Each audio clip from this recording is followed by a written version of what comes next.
들과 함께 예배드리는 부모님들 계시죠?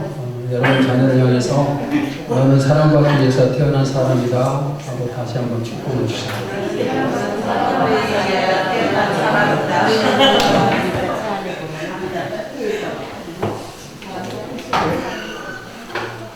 성경은 구약과 신약으로 구분이 됩니다.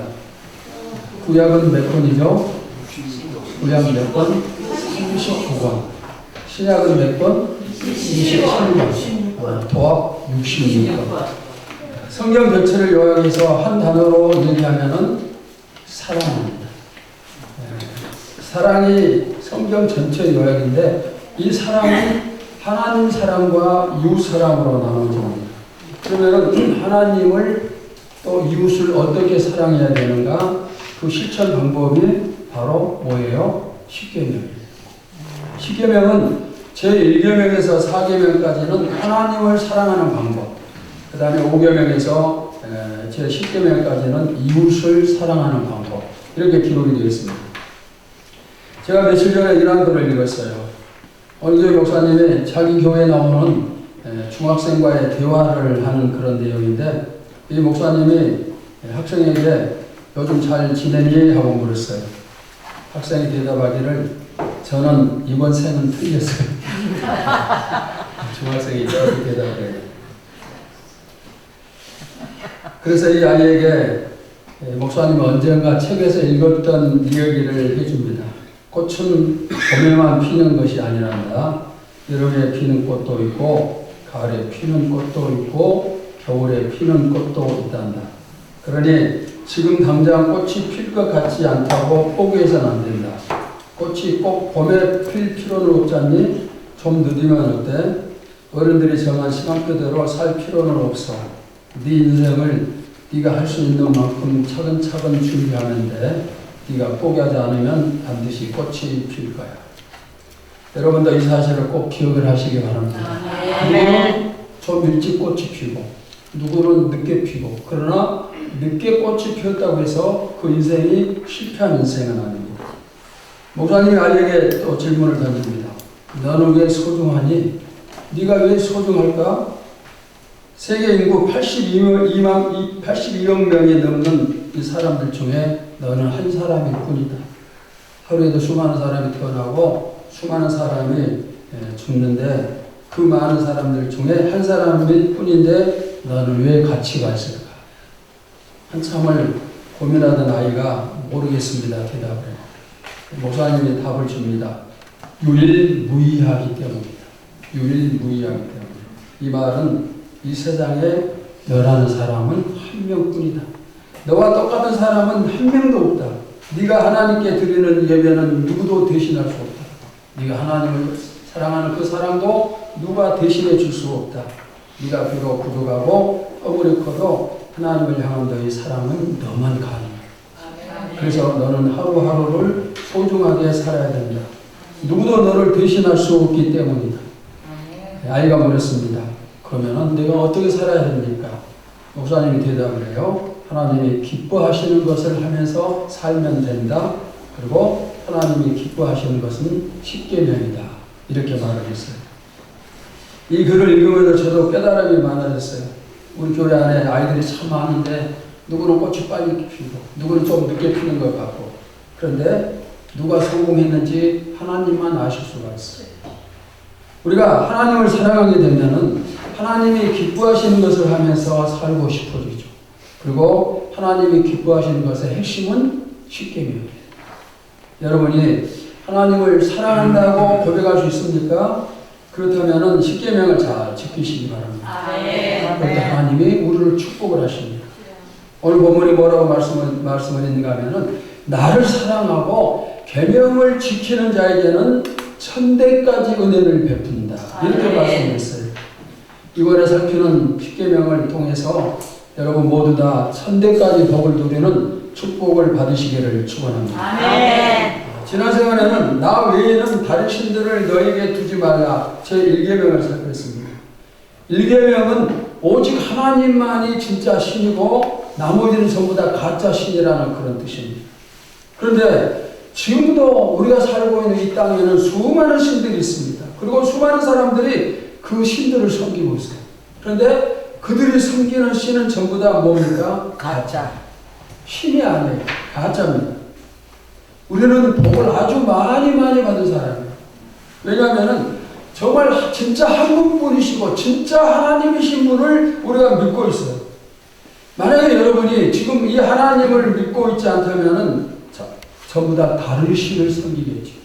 사람의 마음속에는 신을 섬기고자 하는 욕망이 있어요. 그러니까 누군가는 어떤 신을 섬겨야 되는데 하나님을 섬기지 않으면 지금 다른 신을 섬기고 그 자리에 있겠죠.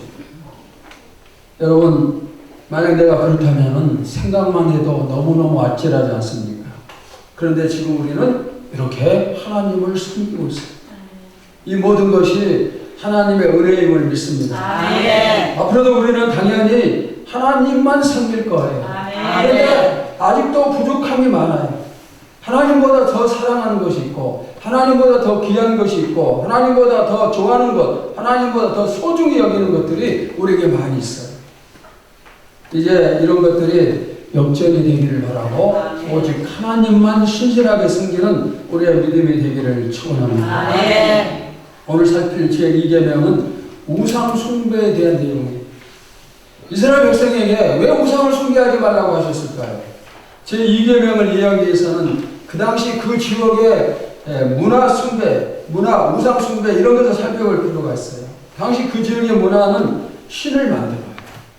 그리고 그 모형 앞에 모형을 섬기는 것, 그리고 그것을 통해서 복을 받으려는 것, 이런 문화, 이런 관습이 있었습니다. 이스라엘 백성이 노예 생활하던 이집트에는 지금 이스라엘 백성이 400년 이상을 그들과 함께 살고 있는데 이집트도 온갖 우상이 차고 넘치는 그런 지역입니다. 그래서 400년 동안 그들과 살면서 이집트의 우상의 영향을 이스라엘이 받는 것은 너무너무 당연해요. 이들이 하나님의 은혜로 해방이 되었죠. 그런데 오랜 기간 동안 우상을 섬겼고 이집트 백성이 우상을 섬긴 것을 보기도 했고 또 본인들이 실천했고 그러니까 이 우상의 문화에서 벗어나기가 힘든 거예요. 그래서 이스라엘 백성이 스스로 자기들도 황금으로 송아지를 만들고 그 송아지가 우리를 애굽에서 인도해 내신 신이다, 하나님이다 이렇게 숭배를 하기도 합니다. 이런 모습을 보시는 하나님이 뭐라고 말씀을 하시는가? 너는 나 외에 다른 신들을 너에게 두지 말라. 이 제1계명을 통해서 하나님만이 진짜 신이시고 참된 신이시고 유일한 신이심을 선포를 하세요. 그러면서 둘째 계명에서 뭐라고 말씀을 하시는가? 우상을 만들지 말고 절하지 말라, 숭배하지 말라 이렇게 말씀을 하세요. 자, 우리 출애굽기 20장 4절과 5절을 봅시다. 시작. 너를 위하여 새긴 우상을 만들지 말고 또 누구 하늘에 있는 것이나 아래로 땅에 있는 것이나 땅 아래 물속에 있는 것에 어떤 형상도 만들지 말며 그것들에게 절하지 말며 그것들을 섬기지 말라. 여기 보시면은 제가 1, 2, 3, 4 표시를 1, 2, 3 표시를 해놨어요. 구체적으로 세 가지 지침이 있습니다. 어떤 지침입니까? 첫째는 우상과 형상을 만들지 말라는 것. 우상이 뭐라고 했죠?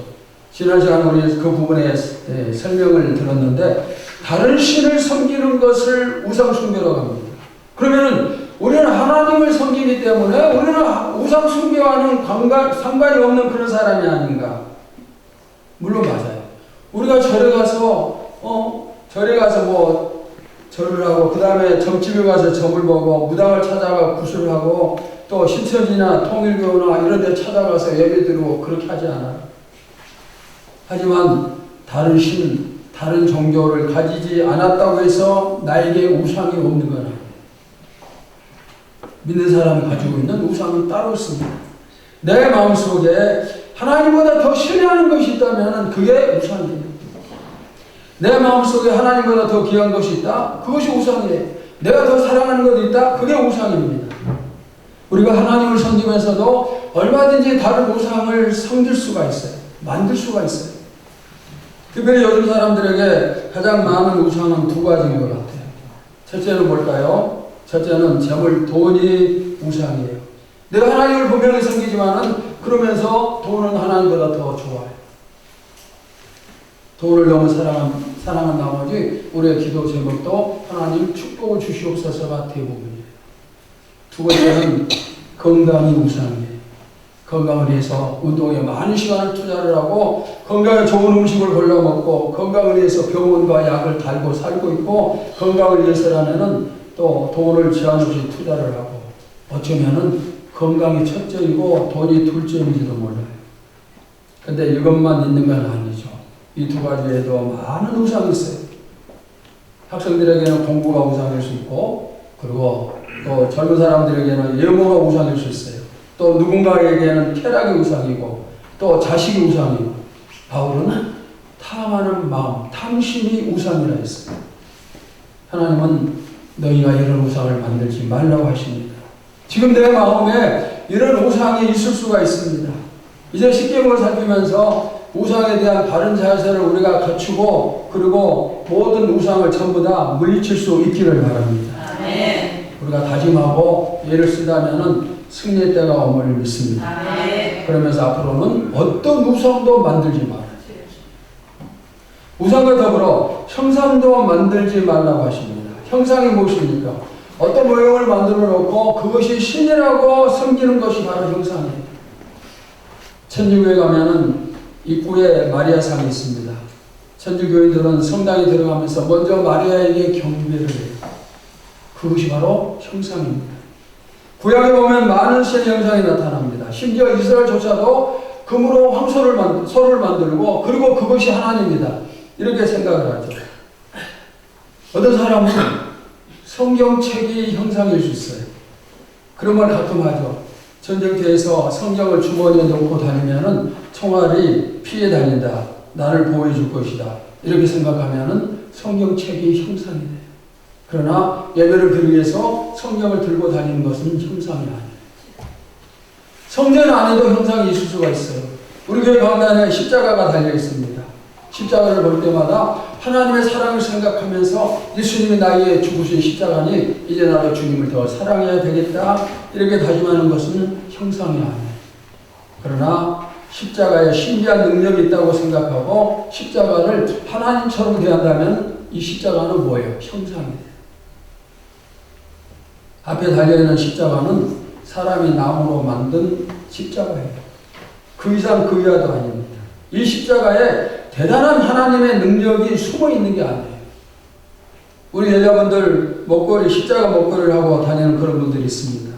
내가 십자가 목걸이를 하면 하나님이 나를 지켜주실 것이다. 그렇게 생각하면 그 목걸이는 뭐예요? 형상이에요. 그런데 내가 하나님 믿는 사람임을 나타내기 위해서 십자가 목걸이를 하고 다닌다? 그러면 형상이 아니에요. 여러분 이해가 되십니까? 네. 뭐가 형상이고 뭐가 형상이 아니고. 십계명이 주어질 당시의 고대인들은 자신들이 섬기는 신의 형상을 이렇게 저렇게 만들어요. 그리고 그걸 경배해요. 자, 제2계명의 두 번째 지침은 우상에게 절하지 말라는 것입니다. 우상이나 형상을 만든 다음에는 그것에 절을 합니다. 절하는 행위는 머리를 숙이고 몸을 굽혀 무릎을 꿇는 숭배의 표현이에요. 하나님께만 드려야 될 경배와 찬양을 다른 대상에게 돌리는 거예요. 이 명령은 존재하지도 않는 헛된 신, 곧 우상을 예배하지 말라는 그런 말씀이에요.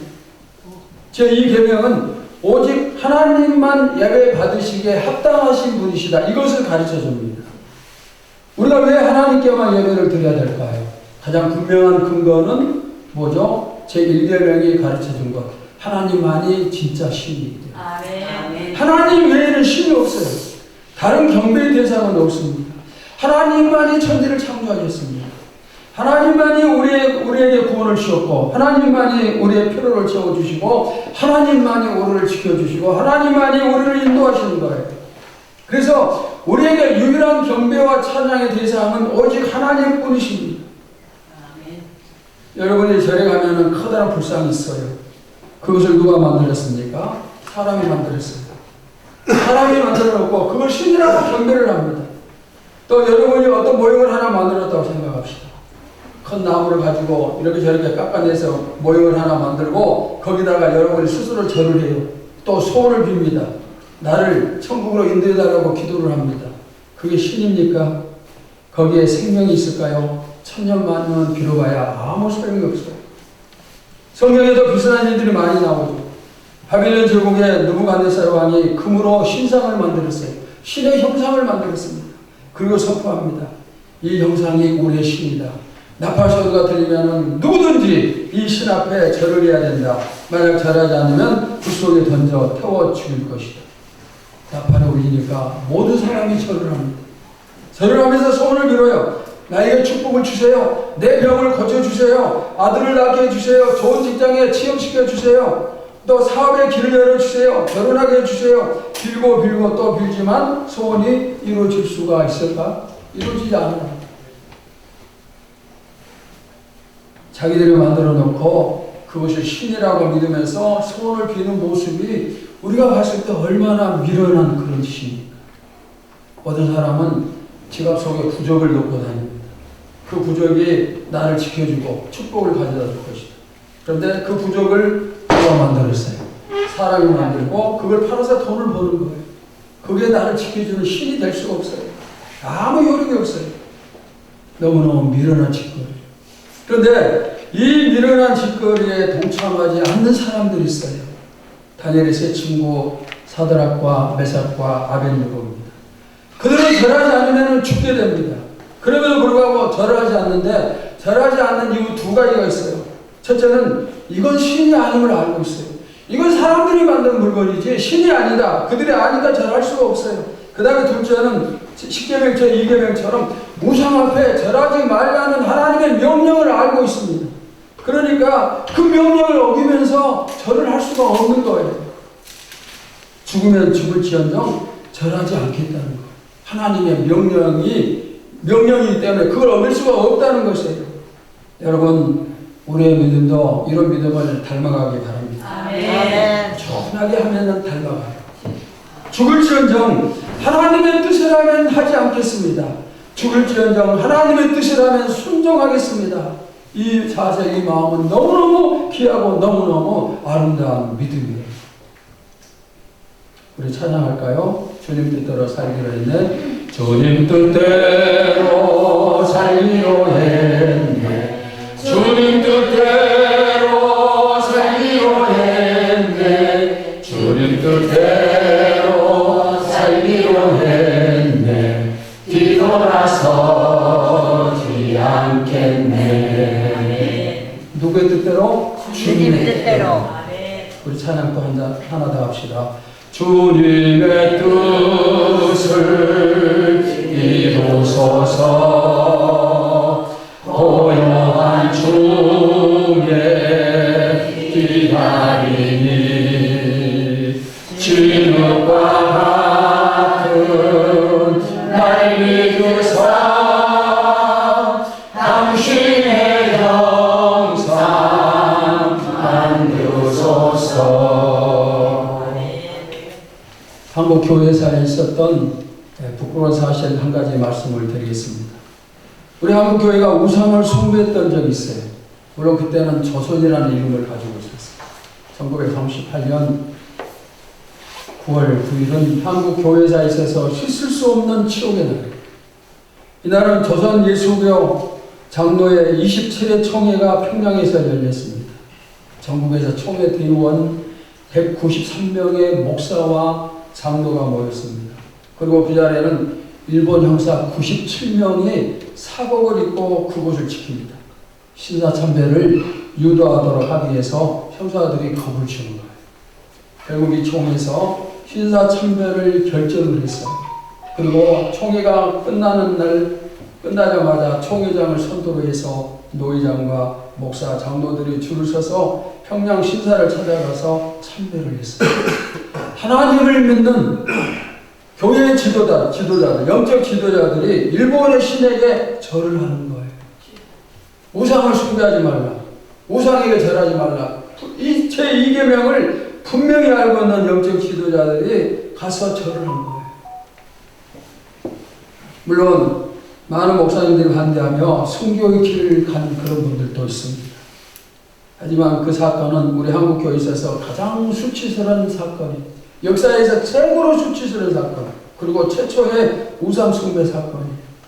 그때 신사참배를 참석했던 분들이 나중에 이렇게 말을 했어요. 그때는 어쩔 수 없었다. 하나님께서도 우리의 진실을 아실 것이다. 마음으로는 숭배하지 않지만은 몸만 고기를 숙이는 것. 하나님도 아실 것이다. 이런 이유가 하나님께 통하겠습니까? 다니엘의 세 친구와는 비교가 되죠. 물론 이후로 한국교회는 수차에 걸쳐서 이 신사참배를 해결을 했습니다. 제가 우리 노예 어떤 책을 발간하면서 기록을 찾아봤더니 우리 안주노에서 24명 정도가 순교를 했어요. 우리 노예는 정말 참 하나님의 사랑하시는 노예예요. 죽으면 죽으리라 각오로 우상 숭배를 거절하고 실제로 세상을 떠났어요. 순교한 분들이 참 많아요. 여러분, 우리도 하나님 대신 우상을 섬기면 안 돼요. 죽으면 죽으리라 이 자세가 필요해요. 오직 하나님께만 예배를 드리시기 바랍니다. 우리가 이렇게 예배를 드릴 때 지금 신앙의 자유가 있지만 그럼에도 불구하고 큰 핍박이 올 수도 있어요. 심지어 목숨의 위협도 받을 수가 있습니다. 그런 순간이 올 수도 있어요. 앞으로는. 그러나 그럴 때도 우리는 조금도 멍석임 없이 어떻게 죽으면 죽으리라 이 자세로 오직 하나님 편에만 서길 바랍니다. 여러분의 마음에 오직 하나님으로만 가득 차고 넘치기를 축원합니다. 제가 이렇게 설명하면은 적당히 믿으면 되지 죽으면서까지 뭘 믿어. 그렇게 생각하는 사람도 있을 수 있어요. 그 마음이 바뀌어야 돼요. 하나님이 여러분을 위해서, 여러분을 살리기 위해서 아들을 주셨어요. 그래서 내가 구원받았어요. 그러면 그분이 나에게 우상 숭배하지 말라 하시면은 순종을 해야 돼요. 자, 제1계명의 세 번째 지침은 우상을 섬기지 말라. 절하지 말라, 섬기지 말라. 이 두 가지가 비슷한 것 같지만 차이가 있습니다. 섬긴다는 말은 노예가 되어서 복종하는 상태를 말해요. 종이 되는 것, 우상의 종. 우상을 섬기는 것은 하나님의 통치를 거절하고 사탄의 권세 아래로 들어가는 것을 얘기해요. 나에게 우상을 섬기는 것들이 있다면 지금 내가 사탄의 종이 되는 길로 가고 있는 중이에요. 로마서 1장 16절을 보십시다. 시작. 너희 자신을 종으로 두고 누구에게 순종하든지 그 순종함을 받는 자의 종이 되는 줄을 너희가 알지 못하느냐. 혹은 죄의 종으로 사망에 이르고 혹은 순종의 종으로 의에 이르느냐. 우리가 하나님의 사랑으로 인해서 구원받은 사람인데 어찌 사탄의 밑에 들어가서 사단의 종 노릇을 하겠어요? 절대로 그럴 수 없어요. 사단의 밑으로 들어가면 종이 되는 거예요. 우리의 주인은 오직 하나님뿐이시니 하나님께만 순종하라 이렇게 말씀을 합니다. 아멘. 성도가 우상을 섬긴다는 것은 죄와 사망의 굴레에 다시 묶인다는 것이에요. 하나님의 은혜로 내가 자유로운 신분이 되었는데 자유로운 신분에서 다시 사탄의 노예가 된다? 얼마나 미련한 그런 행동입니까? 그리스도 외에 이 세상에 어떤 것도 우리의 주인이 될 수가 없어요. 아멘. 하나님만이 여러분의 주인이 되십니다. 아멘. 우리는 오직 하나님의 종이고 하나님의 자녀입니다. 아멘. 우리가 신앙생활하면서 특별히 제2계명과 관계가 깊은 것이 하나 있는데 그것은 뭘까요? 제사하는 것, 제사. 제사 문제에 대해서 잠깐 말씀을 드리겠습니다. 이제 막 시작하는 사람들에게 제사가 큰 문제가 될 수가 있겠죠. 우리가 전도로 나가면은 만나는 사람에게 예수 믿고 구원받으라 얘기하면은 교회는 나가고 싶은데 우리 가정은 제사를 드리기 때문에 나가지 못합니다. 이런 사람이 참 많아요. 우리나라는 500년 유교의 전통을 이어받고 제사 문화가 형성됐습니다. 그래서 제사를 지내지 않으면 불효자라고 이렇게 욕을 먹습니다. 그런데 교회는 조상에게 제사를 드리지 않죠. 그리고 세상을 떠난 사람의 초상화를 걸어놓고 거기에 절을 하는 것 하나님이 싫어하세요. 거기에 절하는 것은 우상을 숭배하는 것, 우상 앞에 절하는 것. 그러면은 우리가 신앙생활을 하기 위해서 조상을 무시해도 괜찮은가? 그게 아니에요. 기독교는 믿지 않는 사람들보다 조상에게 더 효도하는 그런 종교예요. 교회에 다니는 사람도 제사를 지내요. 그런데 우리는 그것을 제사라 얘기하지 않고 뭐라고 얘기합니까? 추도 예배라고 얘기해요. 추도일이 되면은 가족이 모여서 함께 예배를 드립니다. 예배 드리면서 돌아가신 분들을 생각하고 추억을 듣기도 하고 그분을 천국에서 만나고 싶다는 소망을 품으면서 약간의 눈물을 흘릴 수도 있고 또 후손들이 잘 되게 해달라 기도할 수도 있고 그리고 함께 음식을 나누고 이것이 바로 추도 예배. 교회가 하는 방법입니다. 그런데 유교의 제사는 죽은 사람을 위해서 음식을 만들어요. 그러면은 제사를 지낼 때 죽었던 사람이 그 자리에 와서 음식을 먹는가? 그들은 그렇게 생각을 해요. 여러분 절대로 틀린 생각. 사람이 죽으면은 영혼은 어디로? 천국이나 지옥으로. 몸은 어디로? 땅에 묻혀요. 그러면 그 영혼이나 몸이 다시 이 땅에 돌아올 수가 없어요. 세상을 떠난 분들은 다시는 이 땅에 올 수가 없어요. 그러면은 제사를 드릴 때 그 제사를 누가 받는 것인가? 그 제사를 누가 받을까요? 귀신이 받는 거. 이건 제 말이 아니에요. 바울이 그 부분을 너무 확실하게 말해주는데, 자, 우리 다 같이 고린도전서 10장 20절을 봅시다. 시작. 무릇 인간이 제사하는 것은 귀신에게 하는 것이요 하나님께 제사하는 것이 아니니 나는 너희가 귀신과 교제하는 자가 되기를 원하지 아니하노라. 조상에게 제사를 드리면은 조상이 와서 그 음식을 먹고 그 자리에 함께 한다면은 얼마든지 드려도 돼요. 그러나 제사는 누구에게 드리는 거? 귀신에게 드리는 거예요. 귀신에게. 우리가 귀신에게 무슨 제사를 드려요?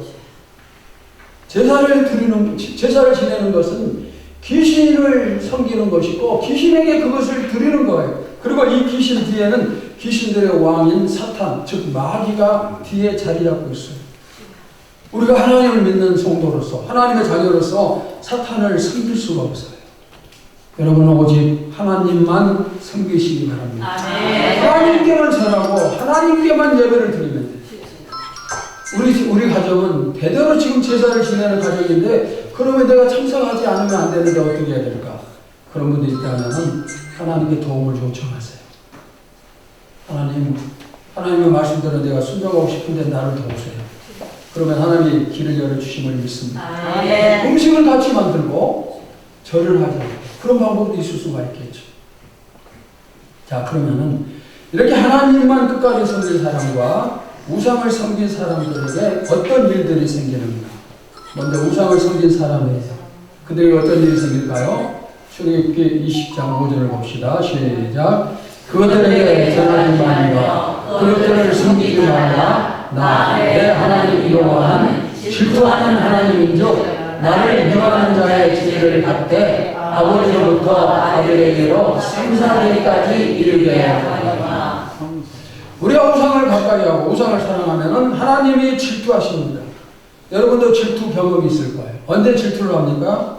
나를 사랑해야 될 사람이 나 대신 다른 사람을 사랑하면 질투하실 정도로 우리를 사랑하시는 하나님. 우리가 얼마나 큰 하나님 사랑을 받고 있는지 아시기를 바랍니다. 질투하실 정도. 하나님은 우리를 생명을 바쳐 사랑하십니다. 그러면서 동시에 내가 너를 이렇게 사랑했으니까 너도 네 생명 다 바쳐서 나를 사랑하라. 우리의 사랑을 받길 원하시는 거예요. 이토록 나를 사랑하시고 나의 사랑을 받길 원하시는 하나님이신데 그 하나님을 질투하게 만들면 되겠어요. 여러분, 하나님이 우리를 질투하지 아니하시고 우리를 더욱더 사랑할 수 있도록 그렇게 만드시기를 바랍니다. 하나님이 이렇게 질투하기까지 하시지만은 끝까지 돌이키지 않고 우상에 머물러 있으면은 어떻게 되는가? 방금 5절 말씀에 뭐라고 했습니까? 나를 미워하는 자의 죄를 갚되 아버지로부터 아들에게로 3,4대까지 이르게 하거니와. 우상에서 벗어나지 못하면은 본인은 물론 자녀들 3,4대까지 죄의 형벌을 받는 거예요. 그런데 이 말씀은 아버지가 죄를 지었기 때문에 3대, 4대까지 자녀들이 전부 다 그 죄의 값을 받는다. 하나님의 심판하시다. 그런 뜻은 아니에요. 그런 의미가 아닙니다. 그럼 이 말씀이 무슨 뜻입니까? 자식들에게 나쁜 영향을 미친다는 뜻이에요. 자, 부모가 우상을 숭배합니다. 그 과정에서 제사도 스스로 지내고 우상에 대한 얘기들이 많이 나오고 그럴 때 자식들이 그 과정에서 하나님을 믿을 확률이 높을까요? 아니면 우상을 숭배할 확률이 높을까요? 당연히 우상 숭배예요. 매일 보고 듣는 것이 우상에 관한 것이기 때문에 자녀들도 자연스럽게 그 길을 가는 거예요. 부모가 욕을 잘하면 자식들도 욕을 다 그냥 저절로 잘하게 돼요. 그냥 배우는 거예요. 그래서 우리가 우리 자녀들에게 나쁜 영향을 끼치지 않으려면 어떻게 해야 돼요? 하나님을 섬기는 거예요. 아멘. 우상 숭배하면 자녀들이 영향을 받아요. 3, 4대까지 영향을 받아서 계속 섬기는 거예요. 만약에 우리가 하나님을 잘 섬기는 사람이라면 어떤 결과가 생길까요? 출애굽기 20장 6절을 봅시다. 시작. 나를 사랑하고 내 계명을 지키는 자에게는 천대까지 은혜를 베풀리라. 내가 부모된 내가 신앙생활 잘하면은 천대까지 하나님의 은혜가 임한다. 하나님이 베풀어 준다. 이런 말씀인데 물론 이 말씀도 하나님이 의무적으로 자손 대대로 은혜를 주신다. 그런 뜻이 아니에요. 그럼 무슨 뜻일까요? 앞과 똑같아요. 부모의 영향을 받아서 자손 대대로 하나님을 잘 섬기게 된다. 그런 뜻이에요. 아멘. 영향을 받는다는 거예요. 부모가 교회 열심히 다니면 자녀들도 저절로 잘 다녀요. 그러면 그 자녀들은 나중에 결혼해서 자식을 낳으면 그 자식들도 자기 부모를 보고 또 교회 열심히 잘 다닙니다. 지금 우리 자녀들이 부모와 함께 예배를 드리고 있는데 정말 복 있는 자녀들이에요. 이 아이들이 교회를 떠나겠어요? 절대로 떠나지 않아요. 그런데 안 믿는 부모 밑에 있는 아이들이 자기들 스스로 교회를 찾아올까요? 정말 불가능해요. 너무너무 어려워요. 물론 하나님은 어렵지만은 그럼에도 하실 수는 있어요. 그러니까 부모된 내가 하나님을 잘 섬기고 그 영향이 자녀들에게 물려오죠.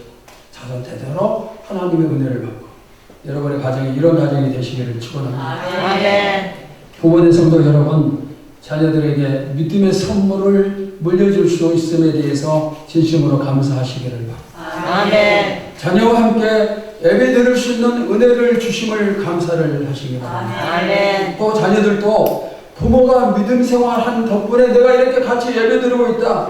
이 사실에 대해서 감사해야 돼요. 부모에게. 부모가 믿지 않는 부모였다면 이 자리에 우리 자녀들이 있겠습니까? 하나님이 유일하시네.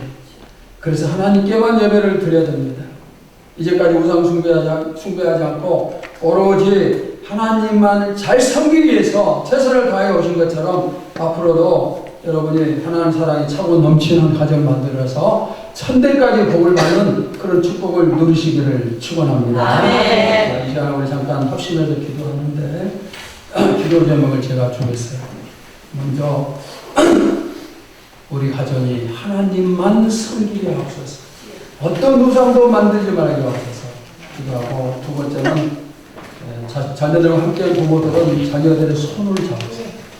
자녀들의 손을 잡고 같이 기도하고 우리 자녀가 앞으로도 계속해서 신실한 하나님의 사랑받는 자녀가 되게 하소서. 자녀를 위해서 또 축복의 기도를 해주시기 바랍니다. 우리 다 같이 합심해서 기도하겠습니다. 하나님 감사합니다. 우리에게 두 번째 제목을 주셨습니다. 우상을 믿고 우상을 당하고 우리 주는 것을 하나님께 주십니다.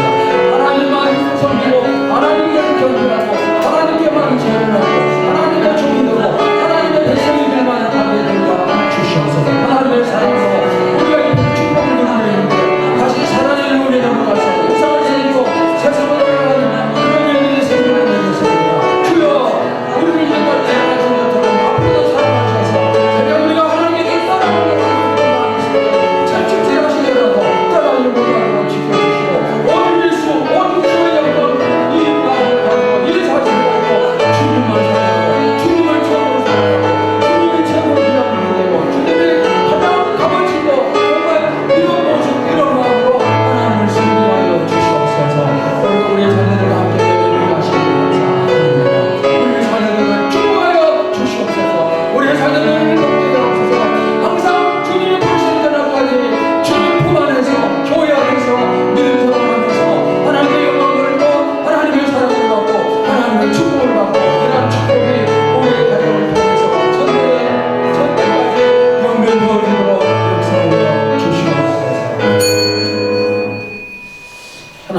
감사합니다. 아멘. 우리를 사랑하셔서 하나님만 성기라는 말씀을 우리에게 주시고 이제 우상의 품에서 완전히 벗어날 수 있도록 많은 교훈을 주심을 진심으로 감사를 드립니다. 아멘. 감당할 수 없는 하나님의 사랑으로 우리가 구원을 받았고 하나님의 자녀가 되었고 하나님을 아버지라 부르고 있습니다.